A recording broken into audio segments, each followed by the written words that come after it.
Daniel Spoyer. Хоол бол зүгээр л идэх зүйл гэж та боддог уу? Тэгвэл та eat art гэдэг урлагийг харах мэдгүй байна.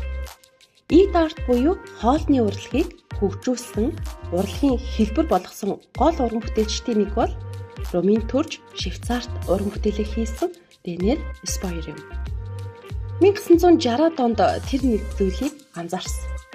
Хоол дууссаны дараа ширээн дээр үлддэг эмх замраагүй байдал үнэндээ амьдралын бодит агшин байж магадгүй.